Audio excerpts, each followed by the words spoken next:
A sentença do juiz Francisco Borges, da primeira vara criminal, foi publicada no dia 2 de abril e absolve todos os acusados de envolvimento na Operação Feudo, que tinha como alvo o Sebrae. Era a última ação penal em andamento sobre a investigação que vinha sendo feita pelo Ministério Público do Estado em conjunto com a Controladoria Geral da União para apurar crimes como peculato, falsidade ideológica e fraudes em licitações do Sebrae. Durante a Operação Feudo, em 2013, 6 pessoas foram presas. Entre elas estava a cúpula do Sebrae. 5 foram afastadas do cargo. Muitas delas foram proibidas, inclusive, de entrar no prédio. Entre os presos estava um dos clientes do advogado Vinícius Miguel.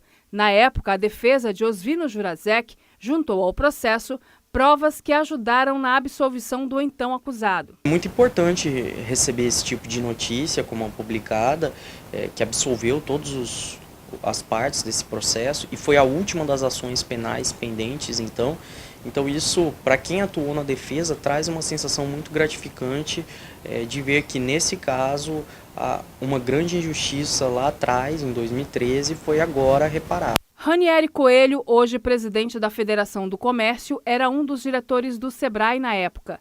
Mesmo não tendo sido preso, teve o nome divulgado e até hoje sofre os prejuízos da acusação. É uma indignação, de acusações, de pressupõe-se que já era culpado, condenado pela sociedade, pelos órgãos fiscalizadores, e agora, depois de 5 anos, vem a absolvição. Não tem preço que pague a honra manchada, não tem preço que tire essa mancha e essa mágoa do coração de todos aqueles que foram envolvidos e agora absolvidos. Então, graças a Deus, que é o ser superior, nos deu a absolvição. Foi comprovado através de todas as provas que não foram encontradas pelo Ministério Público, que não foram encontradas pelos órgãos fiscalizadores, que não houve nenhum crime praticado, que não houve nenhum desvio, nem processo, nem questões administrativas onde envolvesse o meu nome. Então, hoje eu me sinto aliviado, mas magoado com tudo que aconteceu. Ranieri não deve entrar na justiça contra o Estado, mas deixa um recado. Para aquelas pessoas que me julgaram e julgaram todos aqueles que participaram, que foram envolvidos, que isso também pode acontecer com você. Então, não julgue ninguém antes de se saber realmente se a pessoa foi culpada. Eu acho que os próprios órgãos fiscalizadores têm que fazer uma análise melhor, que é o seu papel de fazer essa fiscalização, mas que separe o joio do trigo. Nem todos nós somos bandidos, como estão vinculados em mídia, nem é só a matéria ruim que é vendida. Vamos procurar falar de coisas boas e para promover o desenvolvimento do nosso Estado. Para o advogado Joaci Loura Júnior, que o defendeu nesse processo, a divulgação de operações como esta, com prisões temporárias, precisa de mais cautela. Prisão temporária não é aquela prisão definitiva, é uma prisão em que o juiz entende que a pessoa tem que ficar encarcerada por 5 dias e depois desse tempo ela vai ser solta, ou virá em prisão preventiva, se for o caso, transformar.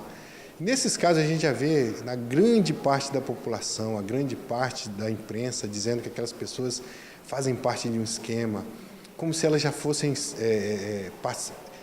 condenadas, pelo judiciário, como elas já tivessem tido o direito de julgamento. Isso a gente não, infelizmente, está só começando uma investigação e aí a grande parte da imprensa hoje entende dessa forma. Inclusive, às vezes, lamentavelmente, o próprio Ministério Público orienta os órgãos de imprensa nesse sentido, porque manda releasing, dizendo que acabou com a articulação de um esquema, isso e aquilo.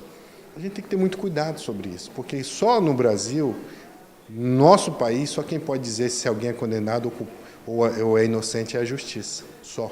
É o único órgão que pode falar. E foi o que aconteceu na Operação Feudo. Pessoas que, tempos atrás, foram execradas pela mídia, pela população, porque essas pessoas também sofreram compartilhamento desse conteúdo via Facebook, via redes sociais. Agora, não terão, com certeza, lhe digo isso, não terão, com certeza, o mesmo volume de compartilhamento para dizer que elas foram absolvidas. Neste caso, para ele, pode caber o processo não só ao Estado, mas também a quem divulgou e compartilhou a notícia. Nenhum órgão é infalível. Existem excessos. E aqui e acolá a gente vê que o Ministério Público, sim, o Ministério Público Estadual, o Ministério Público Federal, ele tem alguns excessos na medida em que ele encaminha como releasing para ser, vamos dizer, veiculados, como se já tivesse sido uma condenação definitiva, quando na verdade é apenas o início de uma investigação.